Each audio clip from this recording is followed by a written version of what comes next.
لك الحمد يا الله والصلاة والسلام على رسول الله أما بعد فأعوذ بالله السميع العليم من الشيطان اللعين الرجيم بسم الله الرحمن الرحيم يا أيها الذين آمنوا إذا ناديتم الرسول فقدموا بين يدي نجواكم صدقة ذلك خير لكم وأطهر فإن لم تجدوا فإن الله غفور رحيم أأشفقتم أن تقدموا بين يدي نجواكم صدقة فإن لم تفعلوا فتاب الله عليكم صدق الله العظيم إن الله وملائكته يصلون على النبي يا أيها الذين آمنوا صلوا عليه وسلموا تسليما اللهم صل على سيدنا ومولانا محمد وعلى آل سيدنا ومولانا محمد وبارك وسلم الصلاة والسلام عليك يا رسول الله وعلى آلك وأصحابك يا سيدي يا حبيب الله مکتبہ فکر دیوبند کے کنز الاولیاء شیخ عبدالقدوس گنگوہی علیہ رحمہ کے نامور خلیفہ شیخ جلال الدین کا یہ لکھا ہوا قصیدہ مولا کائنات کی بارگاہ میں فارسی میں ہے، پیش کیے دیتا ہوں اس کے چند اشعار۔ نہایت ہی عقیدت کے ساتھ انہوں نے لکھا۔ اب آج کے دور میں کوئی اسے مانے نہ مانے یہ اس کی اپنے نصیب کی بات ہے۔ 1579 میں ان کا انتقال ہوا۔ کیا لکھتے ہیں؟ علی شاہ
اس آیت اس حکم ربانی پہ عمل کرنے کا موقع فقط مولا کل مومنین و مومنات کل اسلام علی المرتضی حیدر کرار کرم اللہ کریم کی ذات کو ملا۔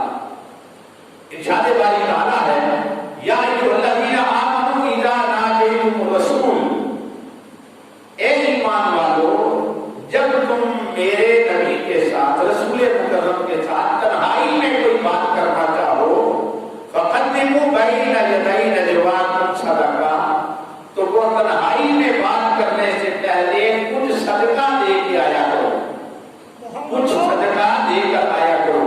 نبی کے ساتھ بات آسان نہیں، لوگ تو رب کے ساتھ براہ راست بات کرنے کا دعویٰ کرتے ہیں کہ اس کے ساتھ ڈائریکٹ بات کرنی ہے۔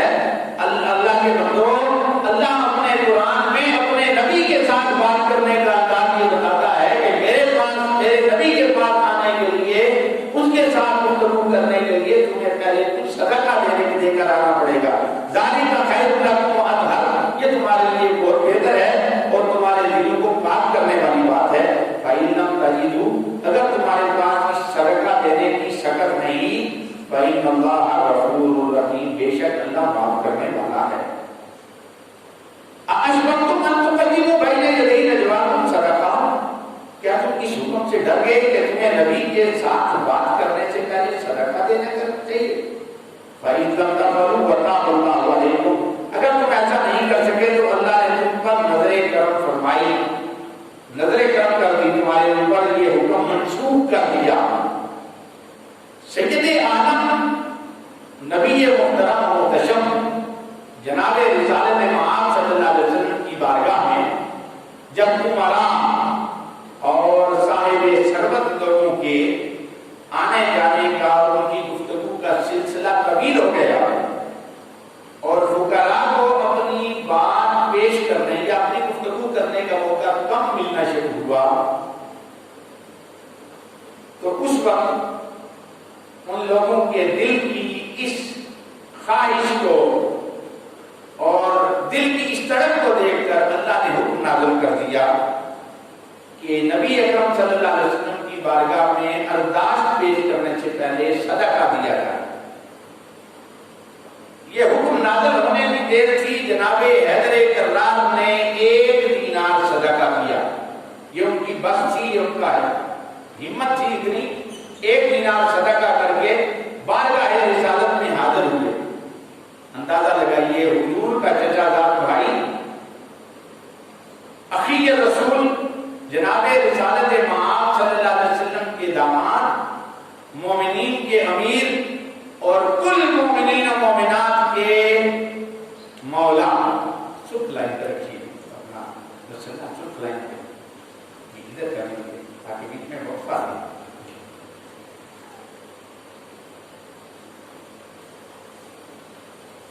جو گھر والے ہیں سب سے پہلے جناب حیدر کرار نے عمل کیا، 1 دینار صدقہ دے کے بارگاہ رسالت مآب میں حاضر ہوئے اور اپنی ارداش پیش کی۔ 10 سوال بارگاہ رسالت مآب صلی اللہ علیہ وسلم نے کیے اور 10 کے جواب حاصل کیے، اور اس کے بعد یہ آیت منسوخ ہو گئی اور کسی دوسرے صحابی کو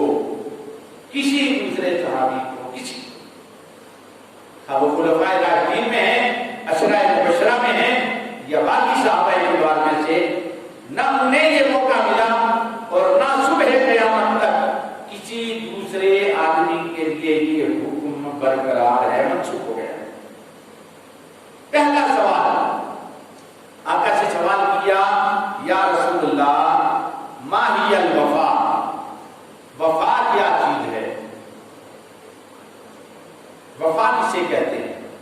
کریم آقا نے فرمایا وفا توحید ہے اور توحید کی شہادت ہے، یعنی اشہد ان لا الہ الا اللہ، یہ گواہی دینا اس کو وفا کہتے ہیں۔ اب یا رسول اللہ فساد کسے کہتے ہیں؟ ارشاد فرمایا فساد کفر اور شرک کا نام ہے، اللہ کی ذات کا انکار کر دینا یا رب کی ذات کے ساتھ کسی دوسرے کو شریک کرنا۔ عرض کیا یا حق کیا ہے؟ ارشاد فرمایا اسلام، قرآن اور ولایت جب تجھے مل جائے، جب تجھے ولایت مل جائے تو اسے حق کہتے ہیں۔ اور اس حق کو میرے کریم آقا صلی اللہ علیہ وسلم نے جناب علی کے سپرد کیا 18 ذی الحج کو غدیر خون کے مقام پر جناب حیدر کرار کا ہاتھ پکڑا اپنے ہاتھ میں، اور صحابہ کے 13,000 سے زیادہ کا یہ اجتماع ہے صحابہ کا، اور ان کے درمیان کھڑے ہو کے کہا، پہلے کہا کہ لوگوں تمہیں معلوم ہے میں کون ہوں؟ سب نے کہا اشہد انک رسول اللہ، آقا ہم گواہی دیتے، اشہد انک رسول اللہ، ہم گواہی دیتے کہ آپ اللہ کے رسول ہیں، حق کے ساتھ آئے۔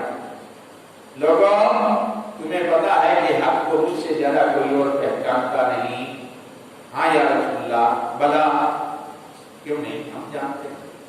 کہا سنو پھر، من کنت مولا ھذا فہو علی مولا، کہ جس کا میں مولا ہوں اس کا یہ علی مولا۔ یہ ولایت سارے صحابہ میں سے جناب حیدر کرار کے حصے میں آئی۔ کہا یا رسول اللہ تدبیر کیا ہے، ہیلا کیا ہے؟ ارشاد فرمایا ہیلے کو ترک کرنا بھی ہیلا ہے، یعنی کوئی سبب اختیار نہ کرنا۔ یہ خان حیدر کرار کے لیے باتیں، یہ ولایت ہے ساری کی ساری۔ ارشاد فرمایا مجھ پر کس چیز کو لازم کیا گیا؟ ارشاد فرمایا اللہ اور اس کے رسول کی اطاعت تم پہ لازم ہے۔ کہا اللہ سے دعا کیسے مانوں؟ کہا سچے دل سے اور یقین کے ساتھ، سچے صدق کے دل اور یقین کے ساتھ۔ مجھے یہ بات ابھی میں آپ کو بتاؤں، ہمارے مرشد خانے میں ایک صاحب حاضر ہوئے اور ہمارے پیر مرشد سے سوال کیا، وہ دعا اجتماعی ہو گئی تو انہوں نے کہا کہ پھر دعا کیجیے بیماروں کے لیے یا کسی اور کے لیے۔ تو انہوں نے کہا کہ جو ابھی میں نے دعا کی اس پہ تمہیں یقین نہیں؟ رب سے جب دعا مانگنی ہے تو اس یقین اور اس صدق کے ساتھ، اتنے اعتماد کے ساتھ مانگنی ہے کہ وہ میری دعا کو سن رہا ہے۔ اگر یہ یقین نہیں تو بے دلی کی دعائیں کبھی تو قبول نہیں ہوتی۔ ارشاد فرمایا کیا مانگوں؟ دعا تو صدق اور یقین سے مانگوں گا۔ آقا دعا میں کیا مانگوں؟ کہا دعا میں عافیت اور عاقبت مانگو۔ عافیت یعنی ہر طرح کی سلامتی مل جائے، ہر طرح کی بخشش و مغفرت مل جائے، اور عاقبت سنور جائے۔ کہا حضور اپنی نجات کے لیے کیا کروں؟ کہا حلال کھاؤ اور سچ بولو۔ پورے کا پورا تصوف، بڑے سے بڑا ولی جو ولایت کا دعویٰ کرے، اس کی ولایت کو اگر پرکھنا ہو، اگر کوئی کسوٹی، کوئی معیار، کوئی سٹینڈرڈ ہے اس کی ولایت کو دیکھنے کا، تو وہ ایک ہی بات ہے کہ وہ حلال کھاتا ہے اور سچ بولتا ہے۔ حلال، یہ بات بڑی مشکل ہے کہنے میں۔ حلال مریضوں کے نذرانے سے نہیں ہوتا، حلال قوت بازو سے کمایا جاتا ہے، قوت بازو سے۔ حیدر کرار نے قوت بازو کے ساتھ اپنی معیش، اپنے معاش کا بندوبست کیا اور قوت بازو کے ساتھ کما کے کھایا۔ جب یہ سارے اولیاء کے تائیدار بنے، اور سچ کا یہ عالم کہ آپ کی پوری حیات تجربہ، پوری حیات تجربہ، اگر میں یہ کہوں تو اس میں مبالغہ نہ ہوگا کہ ولادت سے لے کر شہادت تک جناب حیدر کرار کی زندگی کا ایک لمحہ، اور اس لمحے کا بھی کوئی اشر اشیر کر دیا جائے تو اس لمحے میں بھی، اس حصے میں بھی آپ کی ذات سے جھوٹ کا تصور نہیں کیا جا سکتا۔ عرض کیا یا رسول اللہ لذت کس چیز میں ہے، سرور مزہ کیا ہے؟ ارشاد فرمایا لذت جنت میں ہے۔ ارشاد فرمایا آرام کس چیز میں ہے؟ آقا علیہ السلام نے جواب جواب ارشاد فرمایا آرام اللہ کے دیدار میں ہے، راحت اللہ کے دیدار میں ہے۔ بس یہ سوال کرنے کی دیر تھی، دوسرا حکم نازل ہو گیا اسی کے ساتھ اگلی آیت میں، اشفقتم ان تقدموا بین یدی نجواکم، تم ڈر گئے ہو کہ حضور کے ساتھ بات کرنے میں صدقہ دیا جائے گا تو آپ پیسے دے کے جا کے بات کریں گے یا صدقہ لٹا کے جا کے بات کریں گے، فَإِن لَمْ تَفْعَلُوا، اگر نہیں کر سکو گے تو ہم یہ حکم منسوخ کر دیتے ہیں۔ اب کرنا کیا ہے؟ فَأَقِيمُوا الصَّلَاةَ وَآتُوا الزَّكَاةَ، اب تم نے نماز قائم کرنی ہے اور زکات دینی ہے۔ اب یہ حکم بھی جناب حیدر کرار اور آپ کے شہزادوں نے کر دکھایا۔ نماز کی حالت میں شہادت کا مرتبہ جناب حیدر کرار کو ملا، نماز کی حالت میں شہادت کا مرتبہ جناب حسین پاک کو ملا، اور حالت نماز میں ہی زکات دینے کا یہ شرف بھی حیدر کرار کو حاصل ہوا۔ آج کا یہ عظیم دن مولا کل کائنات، کل مومنین و مومنات، حیدر کرار باب مدینۃ العلم جناب علی المرتضیٰ شیر خدا کرم اللہ وجہ الکریم کی ذات کی شہادت کا دن ہے۔ حیدر کرار کی ولادت، حضور صلی اللہ علیہ وسلم کی ولادت آپ کی بعثت کے بعد اس کے درمیان میں ہوئی، ولادت اور بعثت کے درمیان یہ حیدر کرار کی ولادت ہوئی۔ حضور مکہ مکرمہ میں تشریف نہیں رکھتے تھے، مختلف روایات ہیں، اسی دن 2 دن یا 3 دن کے بعد، اور ایک روایت 6 دن کی بھی ملتی ہے کہ جناب رسالت مآب صلی اللہ علیہ وسلم 6 دن کے بعد کاشانہ نبوت پہ تشریف لائے، اور یہ 6 دن کا عرصہ حیدر کرار نے آنکھ نہیں کھولی۔ 6 دن کے عرصے میں شیر مادر کو، ماں کے دودھ کو منہ نہیں لگایا، کوئی چیز منہ سے اندر نہیں جاتی۔ جناب رسالت کم روایت کو لے لیں، کم ہی روایت کو لے لیں تو پھر بھی بچہ پیدا ہوتا ہے، ماں کے دودھ کو منہ لگاتا ہے، اسے گھٹی دی جاتی ہے، کچھ نہ کچھ تو اس کے منہ میں جائے گا، لیکن یہ کیسا بچہ ہے کہ جو آنکھ بھی نہیں کھولتا، جو منہ بھی نہیں کھولتا۔ رسالت مآب صلی اللہ علیہ وسلم کو خبر پہنچی کہ آپ کے چچا حضرت ابو طالب علیہ السلام کے ہاں اللہ نے بیٹا عطا کیا ہے، تو حضور رسالت مآب صلی اللہ علیہ وسلم اپنے چچا کے ہاں تشریف لائے۔ سیدہ فاطمہ بنت اسد جناب علی المرتضیٰ کی والدہ محترمہ، ان سے بیٹا طلب کیا، انہیں اپنی گود میں رکھا، مان جو ہی گود میں اٹھایا جناب حیدر کرار نے آنکھ کھولی، سب سے پہلے چہرہ مصطفیٰ کی زیارت۔ حیدر کرار کی آنکھ کسی اور کو دیکھنا نہیں چاہتی تھی۔ جناب رسالت مآب صلی اللہ علیہ وسلم نے انگشت شہادت اپنے منہ میں رکھی اور لعاب دہن جناب حیدر کرار کے منہ میں بطور گھٹی ڈالا۔ سب سے پہلے کائنات کے اندر علی نے اگر کسی چیز کا ذائقہ چکھا تو وہ فقط مصطفیٰ کے لعاب دہن، گویا ابتدا سے ہی جناب رسالت مآب صلی اللہ علیہ وسلم نے پوری کائنات کے اوپر یہ بات واضح کر دی کہ علی کا مجھ سے تعلق جو ہے وہ کسی اور کے ساتھ نہیں ہو سکتا۔ سارے صحابہ، کسی ایک صحابی کا انکار کرنا میرے نزدیک کفر ہے۔ خلافت کی ترتیب میں رد و بدل کرنا میرے نزدیک کفر ہے۔ میں اس شخص کو دائرہ اسلام میں نہیں مانتا جو ابو بکر و عمر اور عثمان کی خلافت کا انکاری ہو جائے، جو ان پہ تبرہ کرے، ان پہ لعن طعن کرے، طعن و تشنیع کرے۔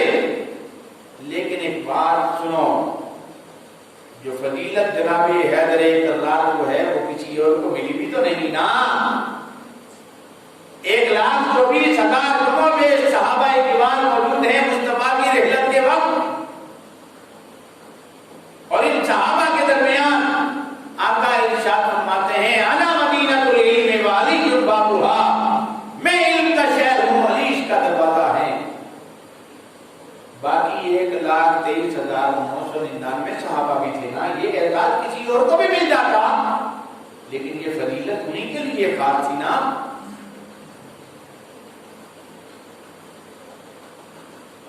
ابتدا سے لے کر شہادت تک ایک لمحہ بھی حیدر کرار نے مصطفیٰ کی ناموس کی حفاظت کے بغیر نہیں گزارا۔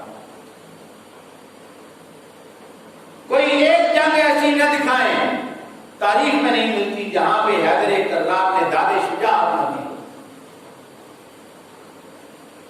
اسلام کا پہلا غزوہ جس میں 313 مسلمان شہید ہوئے اور دوسری طرف 3 سے 4 گنا زیادہ لشکر موجود ہے، اور ان کے ساتھ داد شجاعت دیتے ہوئے 35 یا 36 کے لگ بھگ کافروں کو واصل جہنم کرنے والا واحد بدر کا ہیرو حیدر کرار ہے۔ میدان کا شیر آ جائے میدان میں تو پورا کفر لرزہ برہم ہو جائے، جس کے سامنے کفر کھڑا نہیں ہوتا، جو حضور کی بارگاہ سے تھمکی دے کے چلے تو مصطفیٰ کی زبان وحی ترجمان یہ کہے کہ آج پورے کا پورا اسلام، کل اسلام پورے کے پورے کفر کے ساتھ ٹکرانے کے لیے جا رہا ہے۔ جس کی ضربے کاری کے ساتھ بڑے سے بڑا کافر سورما زمین بوس ہو جائے اور اس کی ساری پہلوانی چکنا چور ہو کے زمین بوس ہو جائے، اسے حیدر کرار کہتے ہیں۔